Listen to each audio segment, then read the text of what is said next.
Tavis, I want to thank you for joining me on my show today. I really appreciate you coming on. And prior to you coming on the show, I was debating with myself whether to tell you this off the air or on the air, but I'd rather give you your flowers publicly in front of everybody. I want to say between 2005 and 2010, I watched your show, the Tavis Smiley Show, almost religiously every night. That was one of the last things I did before I turned in for the night.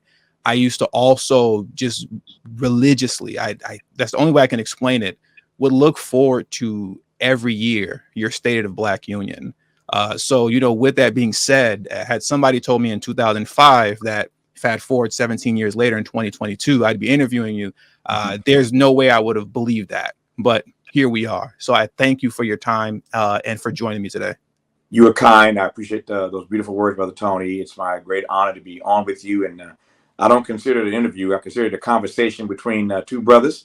And I'm happy to engage in this conversation with you. But it means a lot to hear that from you. Every one of us, whether we acknowledge it or not, we all want to be loved. We want to be respected. We want to be affirmed. And every now and then we want to be, just acknowledged for what we've tried to do. And so my whole career has been about trying to love and serve our people. And so it always means something to me. It never gets old or boring or trite for me to hear someone genuinely express to me that something I've tried to do at least had an impact on their lives, because I feel the same way about others who've impacted my life. So thank you for those kind words. I'm happy to be on your fine program, and I'm ready to go, brother. Thank you, sir. Thank you. I want to start off with this quote, and I would love for you to elaborate on this. In a recent interview that you did, you made this statement: I believe Black people have to learn how to disagree without being disagreeable. Can you elaborate on that? What did you mean by that? Yeah. I mean, we are not a monolith. We don't see the world the same. We don't see issues the same. We don't all support the same candidates. You can pick your delineator. But we're not all the same. Again, we are not monolithic in our thinking, much less in our actions. And so when there are these moments where we disagree on whatever the subject, issue, topic, person, event, place may be, when we disagree, we don't have to be disagreeable. We don't have to devolve into name calling, into threats, into empty rhetoric or racist rhetoric or threatening rhetoric. And you've been around as long as I've been around. You've been subjected to some of all of that.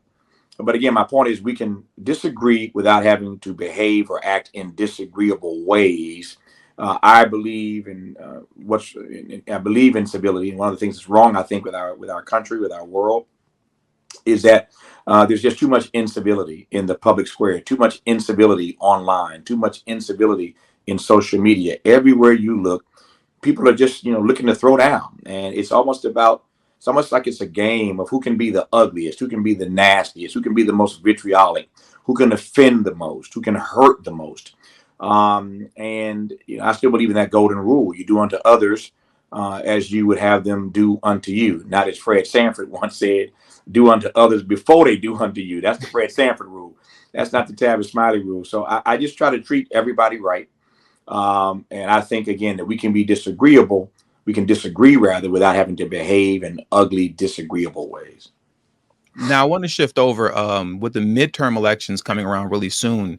I think the key question that I'm curious in asking you is, do Black Americans owe the Democratic Party our votes? Because I get the feeling, and I've had this feeling for a while now, that the overall sentiment of the Democratic Party is that we just owe them the vote. We just have to give it to them. I remember during the election, Biden had the conversation with Charlamagne the Guy from the Breakfast Club. And I'm sure you remember the statement that he made when he said, if you have to think about voting between me and Trump, if this is an actual decision you have to make, then you ain't Black. And the reality is that since 1964, Black Americans have been voting Democrat between the 85 to 90 percentile area, and the end result of that comes down to being that by 2053, I believe it's the median wealth of Black Americans is projected to be 0.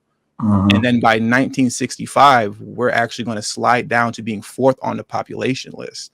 So all things considered, do we just simply owe them the vote as it seems that they believe that we do? No, we don't owe anybody anything except ourselves. We owe ourselves self respect. We owe ourselves the right to self determination. We don't owe anybody anything. The reality is, I think you know this, Brother Tony, the reality is that for too long, Democrats have ignored our votes, and Republicans have taken our votes.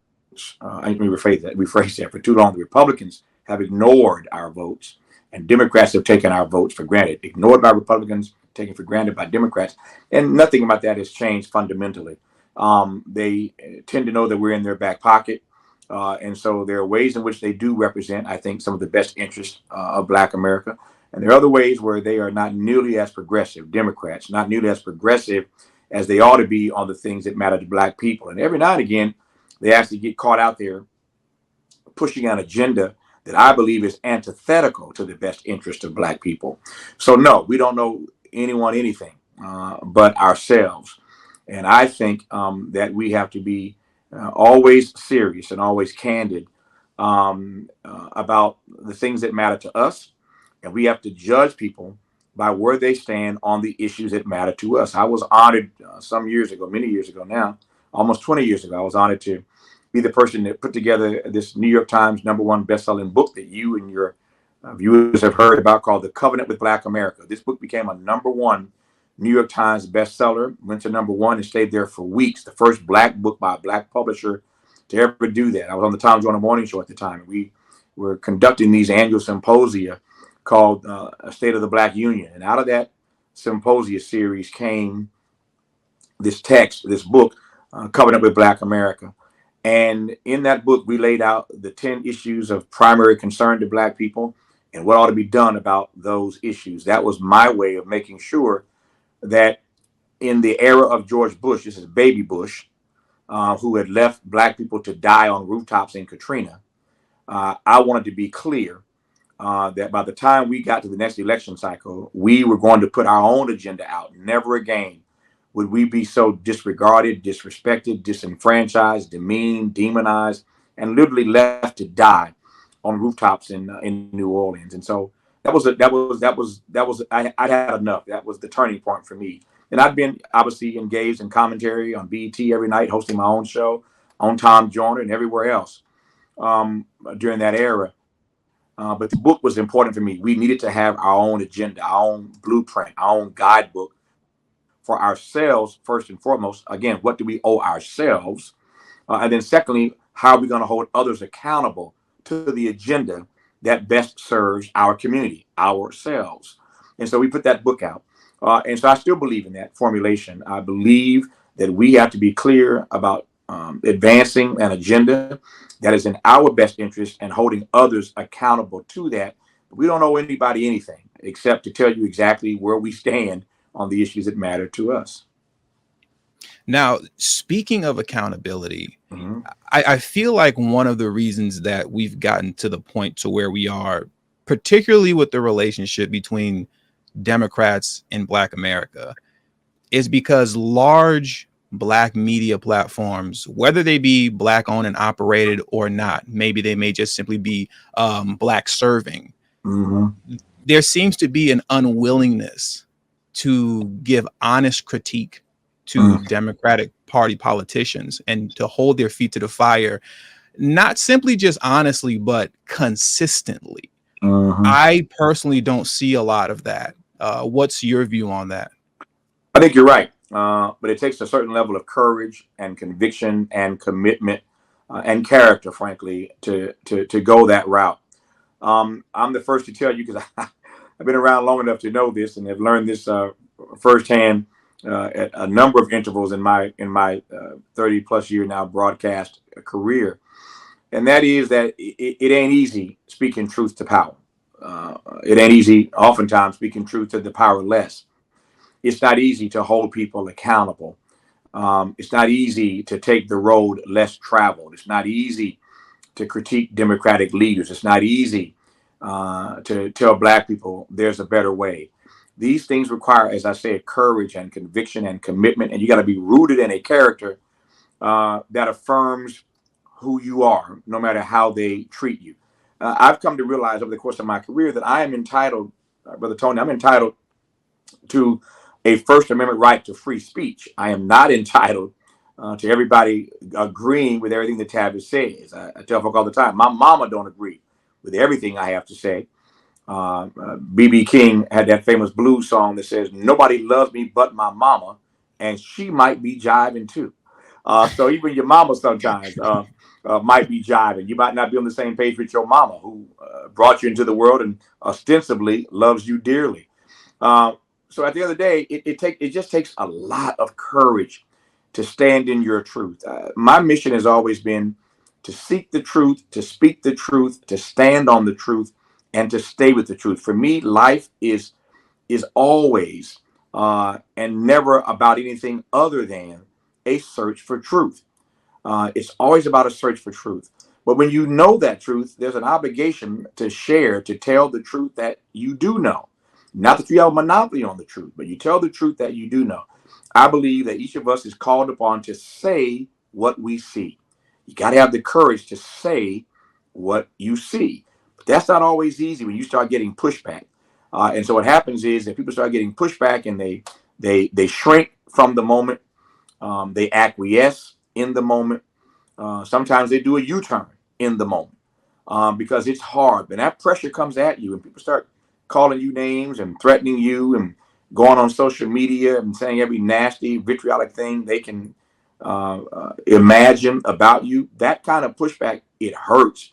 We are not human and divine. We're just human, and because we're human, it hurts when people come at you that way. And so, rather than take that heat, rather than process that pain, rather than stay in that place of torture, people would rather just exit stage left, as Snagglepuss used to say, exit stage left. And so they run away. But to stand in your truth requires a great deal of fortitude and self-confidence. And again, that's not always easy to do. So no, there's a reason why you don't see it. And what I'm saying in short is, as somebody once wrote some years ago, you got to be careful about being Tavisized. They turned my name into a verb. You got to be careful about being Tavisized. Well, I know what it's like to be Tavisized or to be capsized. They leave you out there for dead. And so it's tough. But that's what you have to commit yourselves to, which is why I say all the time that if you're in the business of being a truth teller, if you really are committed to trying to being a truth teller, don't expect awards, don't expect honors, don't expect accolades. If they come, God bless you. If they come, take them where you can get them, because they ain't gonna be coming all the time. But you can't be in the business, Brother Tony, of being a truth teller for the love you think you're going to do. The love you're going to receive, rather. You do it because you think it is the right thing to do. I tell folk all the time that, there's a difference between optimism and hope. You don't jump out saying these things because you're hopeful that people are going to love you, or optimistic even that they're going to love you. You do it because you believe that this is your calling, this is your vocation, this is your purpose. And so no matter what kind of pushback you get, you are obligated, you are committed to, you stand firm, as the old gospel song says, like a tree planted by the water, I shall not be moved. You stand where you are with humility, not with arrogance. You stand where you are, you tell the truth, and you take your lumps when they come. Now, speaking of being, I believe you said Tavisized, if I believe you Yeah. said that correctly. Yeah. I want to lean into that a little bit, because these days, right now in 2022, it's very common for political and or black political and social commentary pundits to look back on the Obama administration and Mhm. honestly critique it. But during the present moment, during his actual administration, it felt as if to me, excuse me, it Mhm. felt as if to me, you were one of the only mainstream black political pundits to actually hold his feet to the fire, honestly and consistently. So much so that you said, I remember, I believe it was Steve Harvey at the time Mhm. called you and Cornel West Uncle Toms. Mm-hmm. In preparation for this interview, just to get myself amped up, I went back and I watched an interview with you and Don Lemon, where he simply said, Tavis, you're being too hard on Obama. Al Sharpton said the same thing to you. I believe he said something to the degree of, you weren't this hard on Bill Clinton. And that wasn't true, but that was the sentiment that people were having of you at the time. What gave you the courage or the audacity to be that truthful in the face of essentially are people wanting to give Obama a pass at that time? The simple answer is when you love your people, you tell them the truth. That's it in a nutshell. When you love people, you tell them the truth, and the chips fall where they may.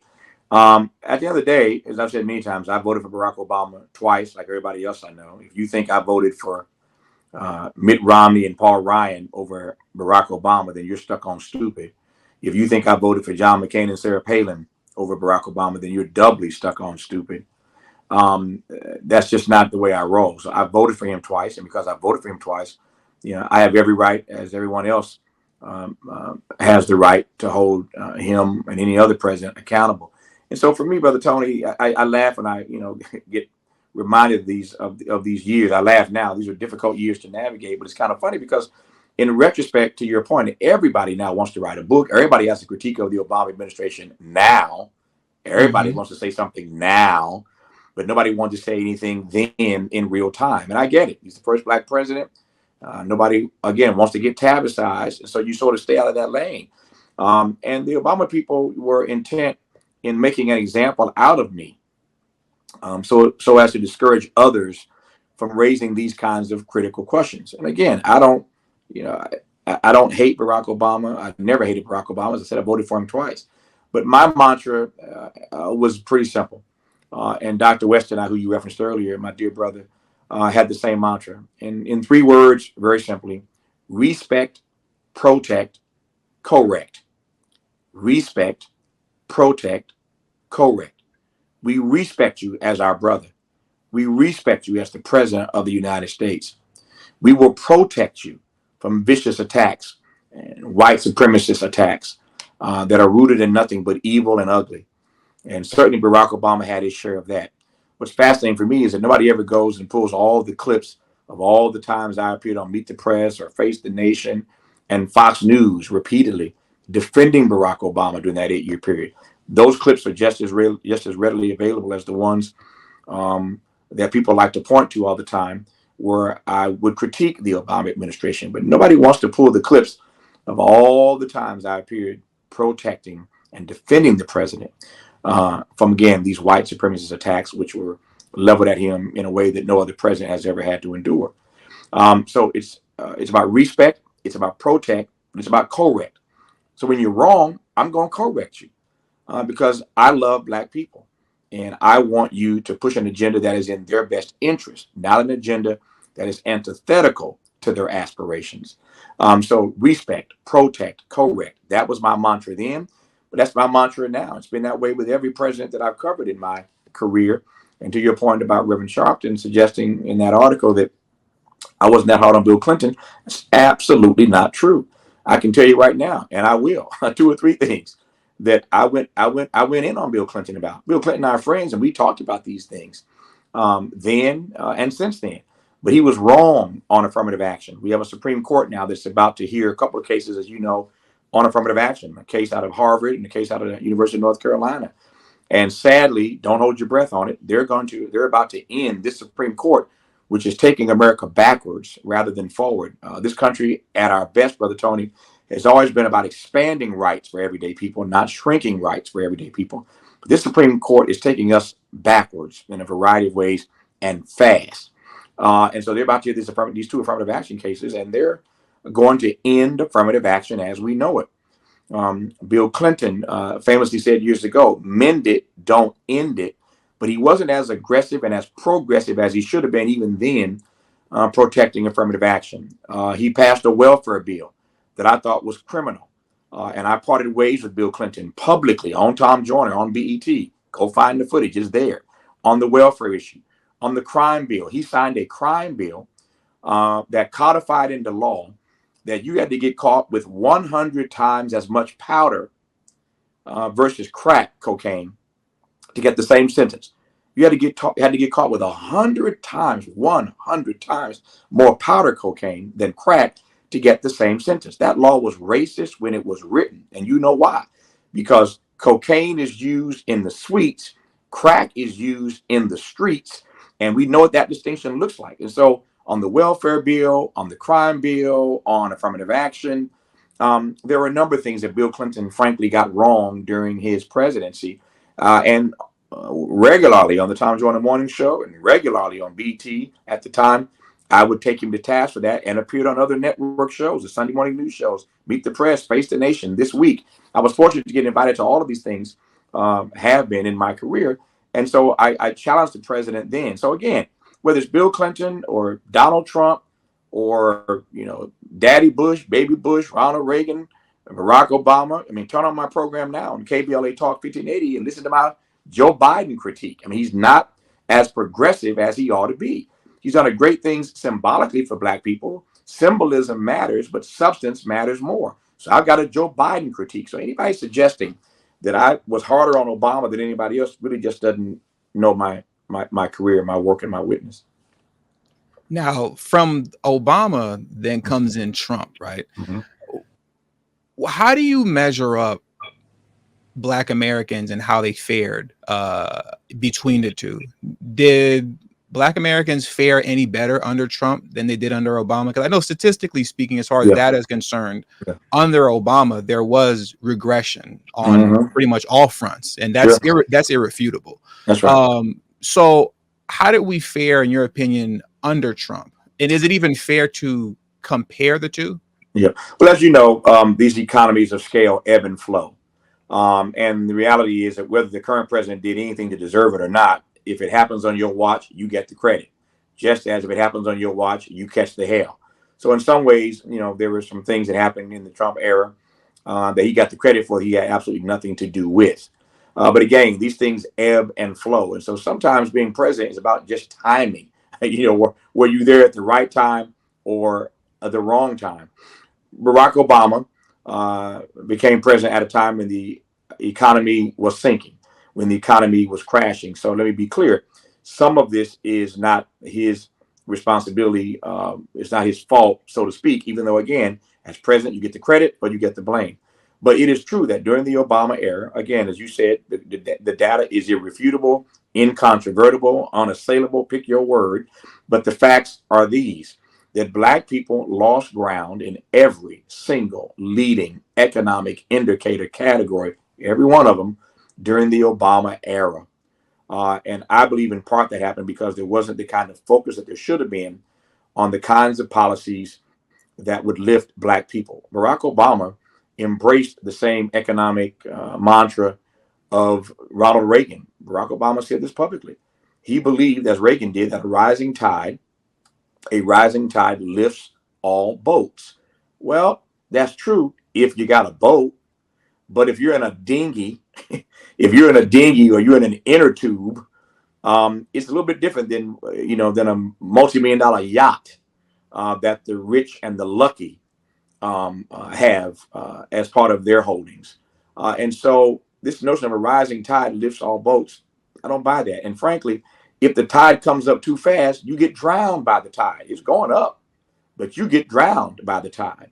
So they're all, there are any number of ways to parse and to process that formulation that a rising tide will lift all boats. But Obama embraced that, and that was Ronald Reagan's philosophy. It was not my philosophy. I don't believe that a rising tide lifts all boats any more than I believe in trickle down economics. I just don't buy it. So we did lose ground in the Obama era. Again, didn't fare much better in the Trump era. Somebody once said, Brother Tony, that there are no good times. There are no good times to be Black in America, and sometimes are worse than others. So, you take your choice. The bottom line is that again, the data is irrefutable, that we still lag far behind our white counterparts in every single leading economic indicator category. Somebody asked me, excuse me, the other day, how I could not be happy with the fact, how could you, Tavis, argue the fact that Black people have done so much better over the last couple hundred years? And I almost laughed at them. I said, you know what? like Brother Tony, I'm a host, and I'm pretty good at asking questions. And I know that if you don't ask the right question, you don't get the right answer, right? And so the question is not, are Black folk better off today than we were 200 years ago? Heck yeah. I would like to think that we're better off than we were 200 years ago. That ain't the question. The question is not, are we better off now than we were 200 years ago? The question is, how are Black folk faring today versus white folk today in real time? In this moment in late modernity, not 200 years ago, but in this moment in real time, how are Black people faring as compared to white fellow citizens?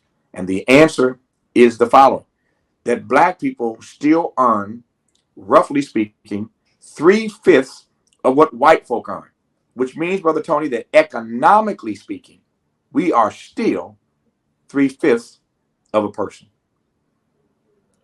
Now, I'm glad you brought that up, concerning the myth behind a rising tide, lift all ships, lift all ships. You Mm-hmm. know, oftentimes around every election, it doesn't matter who the politician is, what race, color, creed, religion they are, whatever their sexual orientation may be.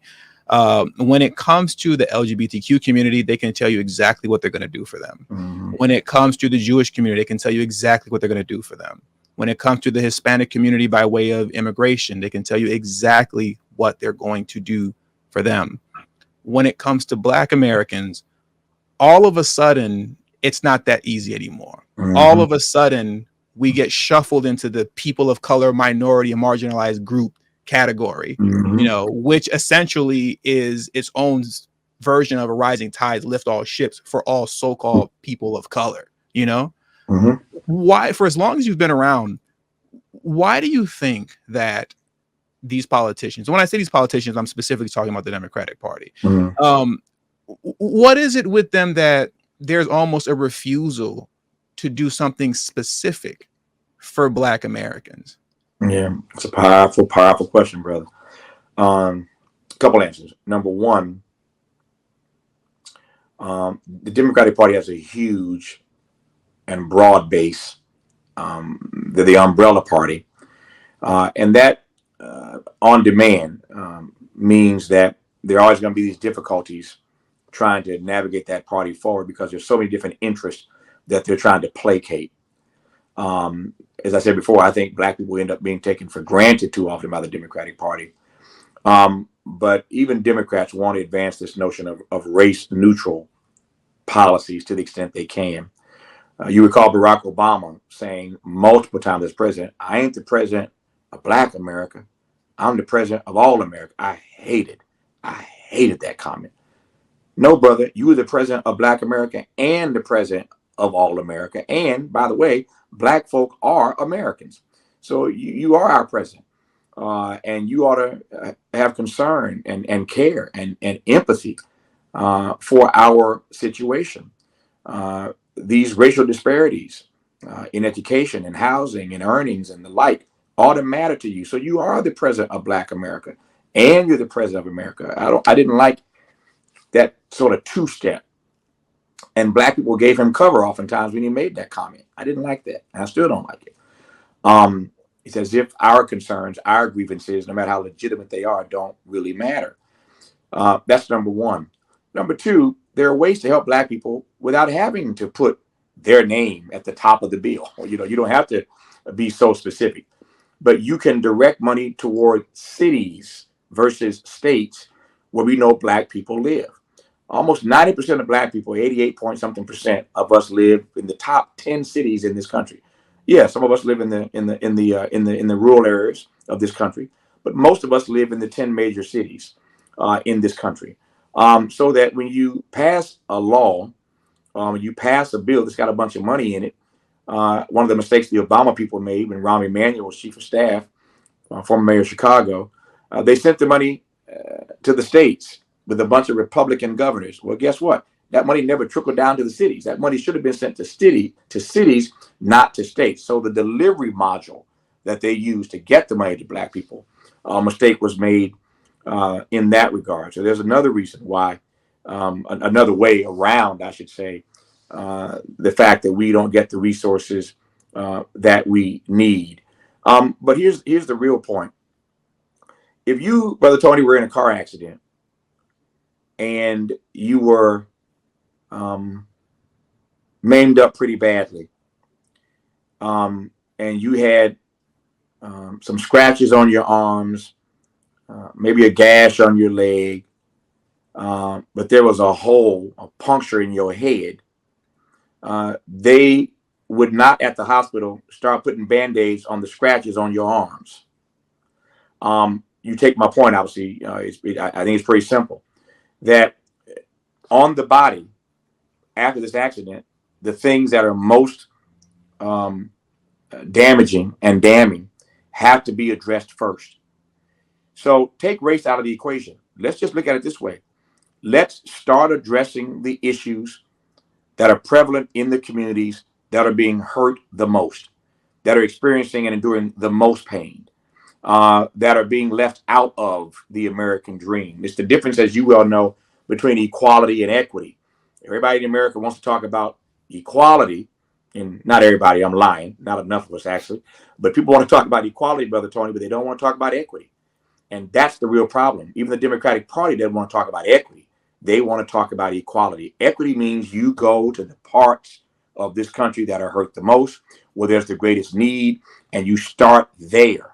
You start with, working on Brother Tony's head after that accident, not the scratches on his arm. And so I always try to give a simple example to people.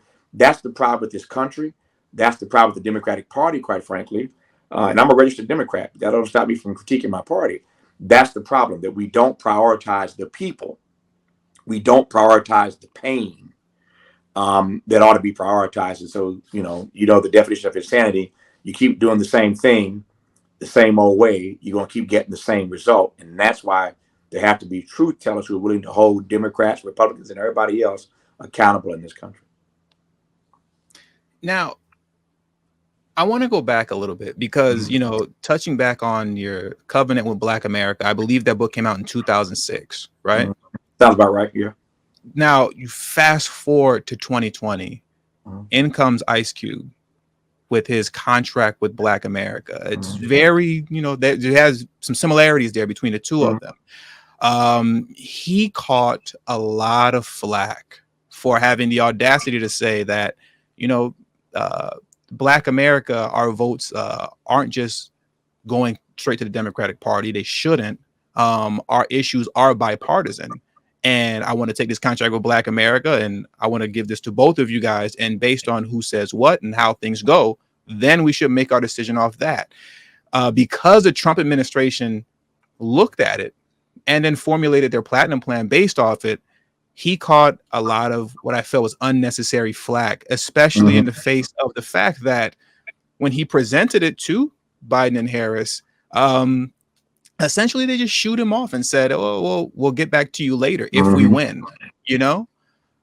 What was your take on that whole ordeal and how it played out? And what's your overall take on Ice Cube's contract with Black America? Thank you for the question. It's a good one.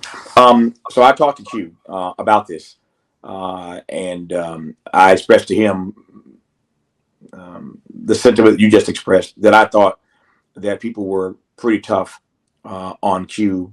I thought he caught some hell that he didn't frankly deserve. And as I said earlier in this conversation, one of your first questions was the difference between Black people disagreeing but not behaving in disagreeable ways, in demeaning and divisive and disenfranchising ways. And I thought that people were just mean and nasty and vitriolic toward Ice Cube, a great artist and a great entertainer who has a right to address critical issues. He's a citizen. And so I don't think that artists have to stay in their lane, as it were. I regard Ice Cube as a citizen artist. And so I actually celebrated the fact that he, as a member of the hip hop community, was getting more intimately and more deeply involved in the politics of our country. I love that. I wish more people would do that. At the same time, again, I thought he was treated sort of viciously. And at the end of the day, we're not a monolith as a community. And you ought to be holding both sides accountable. I saw nothing wrong in Ice Cube's approach. Both sides ought to be held accountable. And people forget about this. People forget this. When the Covenant with Black America came out, when that book came out, Um, I moderated two presidential debates. It was the first time in the history of this country where there were two presidential debates with all the candidates that focused exclusively on black issues. Now, since that time, others have tried to repeat that. But it was the first time when I produced it for PBS in prime time that there'd been two presidential debates where all the candidates focused on nothing for a couple hours but black issues important to black people. The Democratic debate, and that's when Hillary was running and Barack Obama was running and Joe Biden was running and John Edwards was running. Everybody was running in that election. That debate was held on the campus of Howard University. So it was a conversation about black issues, and I made sure we held it live on PBS in prime time on a campus of an HBCU, Howard University. We had another debate with the Republican candidates talking about the issues in the covenant. That debate was held at Morgan State in Baltimore, another HBCU. So I reminded Q that when the covenant came out, we had two debates with Democrats and Republicans. We held them accountable to it. I just made it happen on two black college campuses. So it was kind of interesting to me that they went after Q when they had celebrated the fact that the covenant was being put in front of both left and right, Republican and Democrat. Nobody had a problem with that. So my point is simply this: some of the pushback that Q got was because the guy's name in the White House was Donald Trump. And let me be very clear: I am no Donald Trump fan, and he ain't a fan of mine. Donald Trump, I think the New York Times did an article some years ago. New York Times did an article about the 199 people that Trump hates the most on social media. I think I was like number 97 or something. It was a badge of honor that Donald Trump went in on me so many times and so viciously on Twitter. When he was on Twitter before they kicked him off, he went in on me a lot. And again, I wear that with a badge of honor to this very day. But some of the hell that Cube got was because Donald Trump was president, and black people were so reactionary that anybody that talked to Donald Trump, anybody tried to hold him accountable, even would catch hell. You mentioned Steve Harvey earlier in this conversation. We all recall the hell that Steve Harvey got for hanging out with Trump, and Kanye caught hell for hanging out with Trump. There's a long list of Negroes, trust me, who Donald Trump has gotten into trouble with the black community. And I'm not suggesting that black people are wrong to critique our own when we think they're being too cozy with folk who are pushing agendas that are not in our best interest. But I'm making a distinction between holding folk accountable for cozying up to rabid, racist, radical, reactionary Republicans. That's one thing. Holding them accountable to the best of our agenda is another thing. And I thought Ice Cube was just sort of maltreated in that moment. One thing that I don't hear a lot of people, or I should say, I'm starting to hear a lot about now, and there's data that actually backs this up, is that slowly but surely there appears to be a shift. It seems to be particularly with black men moving towards the Republican Party. I know last election, Trump got more black votes than he did in the prior one. And I believe right now the governor's race between Brian Kemp and Stacey Abrams in Georgia, from my understanding, Brian Kemp has run a relatively effective campaign, gearing it towards specifically black men and ushering them in. And it appears that it may be working. So I say all that to say this: is there realistically like a home for black Americans within the Republican Party? There could be. There could be, Brother Tony, but only if they got serious about the issues that matter to us. I don't think that Republicans should get our votes because we find ourselves in a lesser of two evils conundrum. And that's really the problem that we have had to endure for far too long, that we're voting for the lesser of two evils. In many ways, Democratic Party far better. I'm not naive about this, far better than the Republicans on issues that matter to us. But again, so long as we're taken for granted and we don't hold them accountable to a more progressive vision of America, a more progressive agenda, then we're going to keep on getting the same stuff that we've gotten, as I said a moment ago. So could there be a home? Sure, there could be. But, That's a big if. It all depends on if they are prepared to come correct and address the issues with solutions, not slogans. Slogans are not solutions. With solutions that are, again, in our best interest, solutions that work for us. But to your point, this data that suggests that some black men are drifting in that direction is beyond disturbing. I think a lot of it has to do with the aspirations of black men. They see Donald Trump as a big baller shot caller, which he really ain't, but he advances himself in that way. And aspirationally, a lot of black men want to be that way. Black men like the right to self-determination. Black men, I think, in some ways relate to Trump because people have seen Trump in certain scenarios as the underdog. I mean, let's face it. I don't think Donald Trump thought he was going to win that election in 2000 and that 2016 race, but he did. So I think there are a number of things that I can point to. I've had this conversation on my own program, trying to understand it better myself, not defending it, but trying to better understand it, what the appeal is for some black men with Donald Trump. And as a black man, I frankly don't get it. But so long as black men feel put upon, feel disregarded, feel ignored, that's the risk that you run. That I do stand by.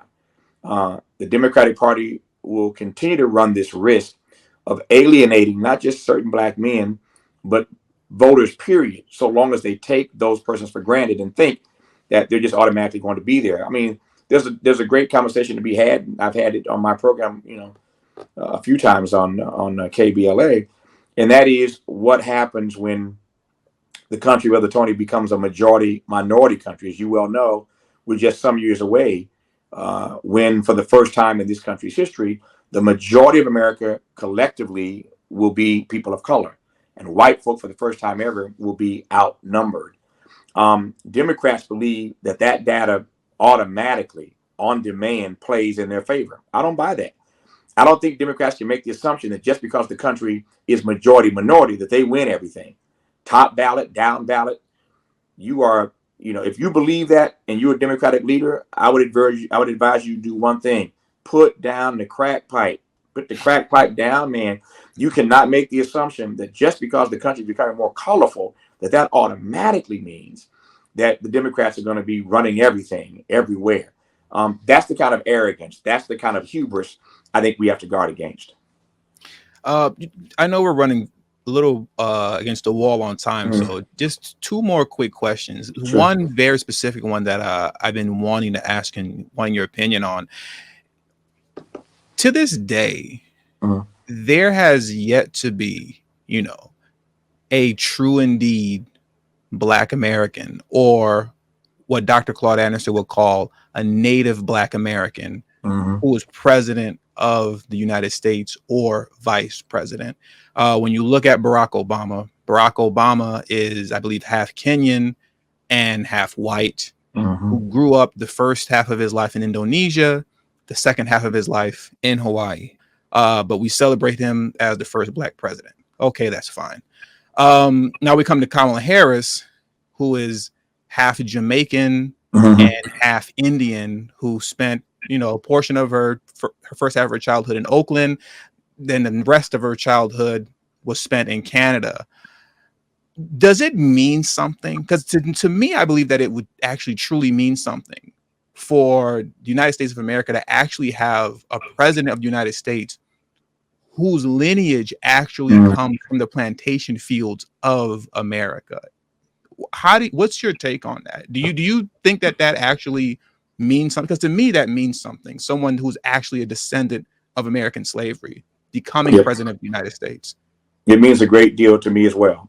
So I concur with you and Dr. Claude Anderson in this regard. That means that America has to have a reckoning that we are not yet ready to have. It means that America has to come to terms with a truth that they don't want to come to terms with. It means having real conversations about reparations that we're slowly advancing on, but not quite there yet.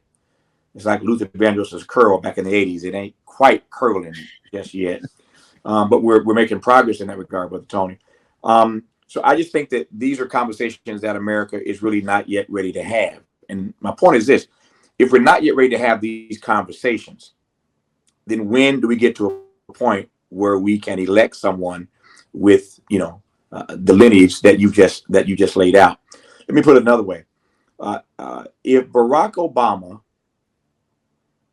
even with all that you've laid out about his backstory that makes him different than a gut bucket Negro like me from Mississippi, uh, even with all you've laid out, if Barack Obama, with all that Harvard and Columbia pedigree and being half white and yada yada yada, with all of that, if that Negro had the phenotype of trying to think of somebody, Isaac Hayes or Rick Ross, Mm-hmm. even after the weight loss, and I ain't mad at you, Rick. If Barack Obama had the phenotype of Rick Ross, that Negro would never have been president. So it's not even just about lineage; it's about phenotype.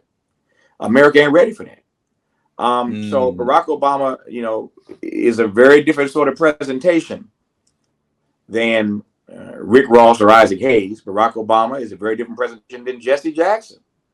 Jesse Jackson, handsome brother, sharp, eloquent. I hate white folk call us articulate, eloquent. Jesse Jackson was eloquent. And let me just pivot for a second. I like to remind people that there is no Barack Obama if there is no Jesse Jackson. When Jesse Jackson ran for president in 84 and 88, the Democratic Party, which you've asked me about a few times in this conversation, Democratic Party had a primary process, Brother Tony, where it was winner take all. Winner take all. So in a place like California, where I sit right now, if Hillary Clinton had won 60% of the vote and Obama won 40%, Hillary still took all the California delegates. Winner takes all. That was the way the Democratic Party did their primaries back in 84 and 88. Jesse Jackson did two things that we owe him a debt of gratitude for we can never repay. One, he forced Ron Brown in as the chairman of the Democratic Party. So we get our first black party chair in Ron Brown. But more important than that, with all due respect to the late, great Ron Brown, Jesse Jackson forced a rule change on primaries. And the rule was changed then, and it's been the same ever since. You get the proportion of delegates in every state in Democratic primaries for president that you won. So back to the analogy I offered, Obama would have taken 40% of those delegates. Hillary would have had 60%, and the game has changed. The only reason why Obama became the nominee and became president is because of that rule change. Go back and look at the map. The race between Hillary and Barack was so close in so many places that when you get to a point where you start tallying up the number of delegates each had from each state based on the number of votes they received, it fundamentally changes the game. Go look at the math one more again. If the old rule had been in place of winner take all, Hillary would have been the nominee instead of Barack Obama, and he might never have become president. We owe a debt of gratitude to Jesse Jackson for changing that rule, forcing that change back in 88. And as I say, the rest is history and allows Barack Obama to make history.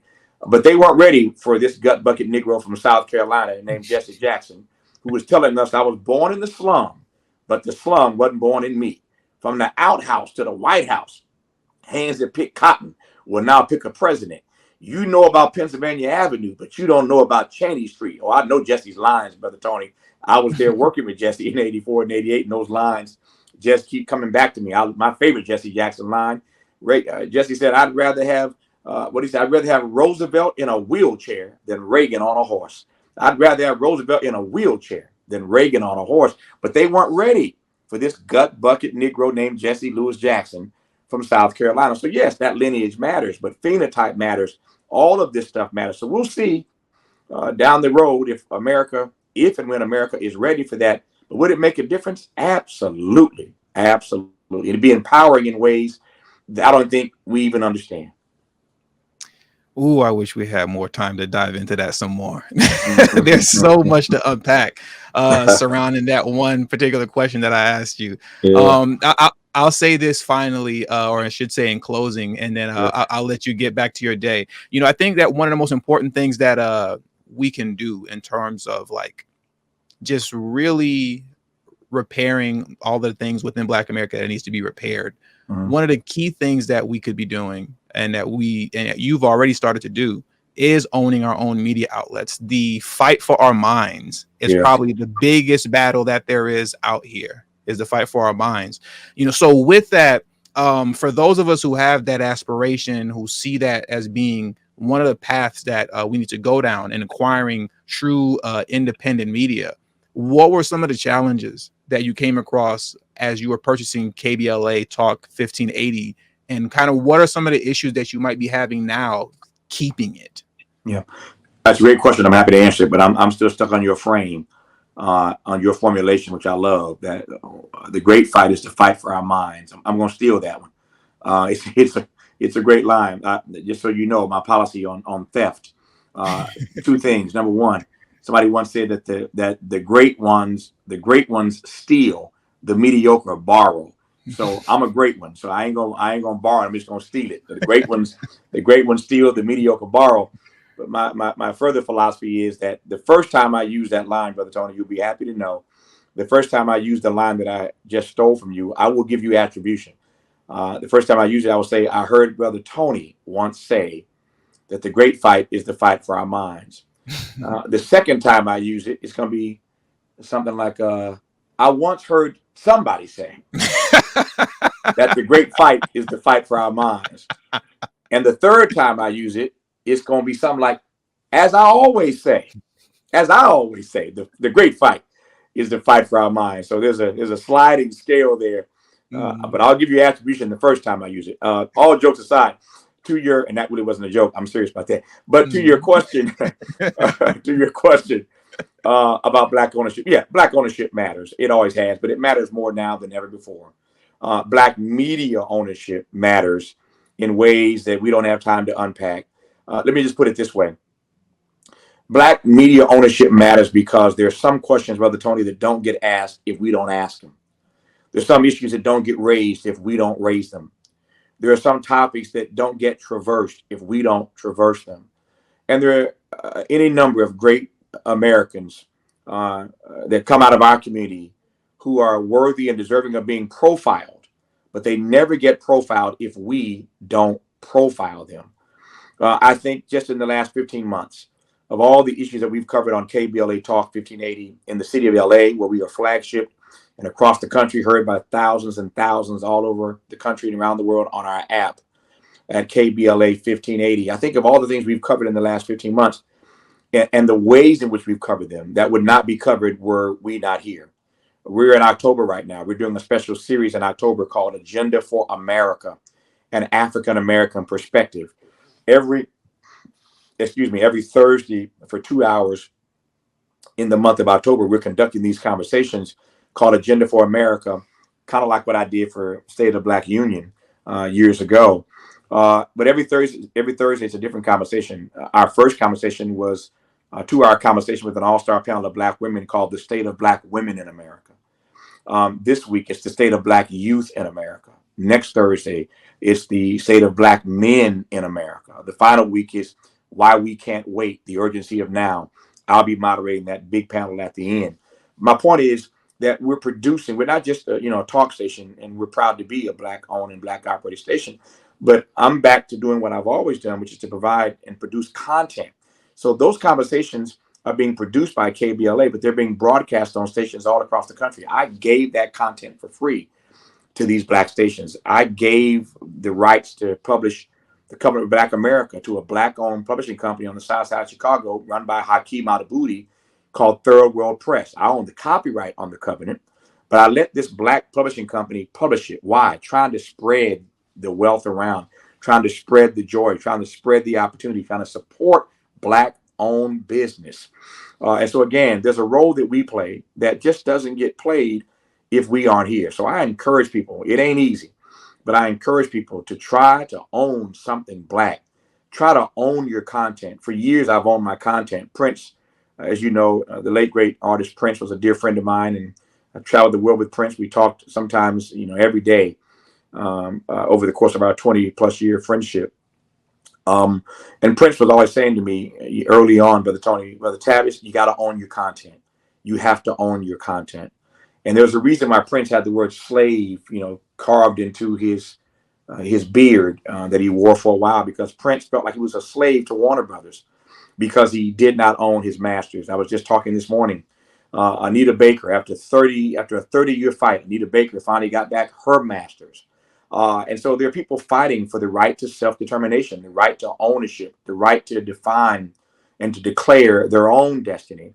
But it begins with ownership. And so Prince was always telling me, own your own content. And then, years later, and before he died, we were having this conversation about the fact that owning your content is important. And Prince would say to me, content is king. But he said, Tavis, I also now realize that while content is king, distribution is emperor. You have to own your own distribution platform. And so that's when the conversation began and the thought process began for me about owning not just my content. I own my books. I own all of my PBS content. I own everything. I own the building that we're sitting in here in the Merck Park in Los Angeles. I believe in ownership, but owning that delivery model is important. And so by owning KBLA Talk 1580, by operating it every day, by building, I hope, a Black talk radio network in the years to come all across the country, we can determine the things that matter to us. We can amplify our own voices. We can have our own say. As Heavy D and the boys said, we got our own thing.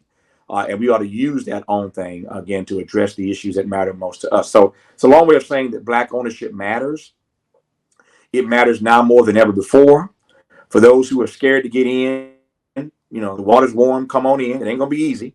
It's a rough fight. It's a tough battle. To answer your question more expressly, there's a reason why there aren't more Black-owned radio stations. They don't make it easy to get in. They don't make it cheap to get in. And it's a whole lot of work. But if I can say one thing in closing, remember what we talked about earlier, that we are moving to a phase. We're moving to a period in American history where, for the first time ever, the majority of this country will be people of color. America will soon be a majority minority country. That's my way of saying at some point, being a person of color is going to be in vogue. At some point, it's going to be cool to be Black. And so get in the game now. Whatever it is that God has gifted you to do, I didn't say, whatever your job is. I'm talking about your calling, your purpose, your vocation. Find your way into what you were called, what you were born to do. Perfect that. Perfect whatever that gift is, and then find a way to own a platform that will allow you to advance the gift that you've been blessed with. Because I'm confident, I am certain of this one thing, that in the months and years to come, we are only going to be benefited by having more Black people own the kinds of platforms that allow us, again, to amplify our own voices and not to be so dependent on the platforms, on the distribution systems of others. So I'm bullish on Black people. I'm bullish on Black media. I'm bullish on the future of this country becoming a majority minority nation, a republic. And I want to be in the right space. I believe that history, I'll close on this note. I believe, Brother Tony, that history is going to look back on this moment. And we're all going to be your offspring, my offspring, Black children yet unborn are going to be asking in this critical moment in American history, what did we do? What did we do? There's a quote on the very first page of the Covenant of Black America that we referenced earlier, a beautiful quote that says, the eyes of the future are looking back at us. The eyes of the future are looking back at us, and they're hoping, Brother Tony, that we get it right, that we get this moment right. And I don't want to be found wanting. When they ask, in a moment of racial reckoning, in a moment of George Floyd and Breonna Taylor, and a long list, Trayvon Martin and Tamir Rice, a long list of Black people having the life snuffed out of them in a moment where America was more reactionary, in a moment of Donald Trump, in a moment where the Supreme Court was turning America backwards, et cetera, et cetera, et cetera. In that moment, Tavis Smiley, what did you do? And I want to be able to say that what I attempted to do was KBLA Talk 1580, Black media ownership, to give us a chance to be heard. My friend, the late, great Gardner Taylor, great preacher, taught me this prayer. And I pray this prayer every day. I prayed it this morning. Lord, when the evening comes and the night falls, let me be able to look back on this day and see something, point to something that I have done that I can submit to you that might not make me feel so ashamed. Every day we are here. We are here not because we deserve to be here. We are here because our ancestors fought for us to be here. We are in a moment right now that they could never even dreamed of or dreamt of. And so it is our responsibility to pay as best we can a debt that we can never repay. And I don't want to be found wanting again when they ask years from now, what did you do in this moment of American upheaval to make it better for our people? My submission, my exhibit A is going to be KBLA Talk 1580. And I know you'll have a lot to offer as well when asked that question. And this fine program you host is one of your entries. And it's been my great honor, Brother Tony, to be on this program with you. I thank you, sir. I thank you, and I thank you for your time, Tavis. I appreciate you coming on. My pleasure. Thank you, sir.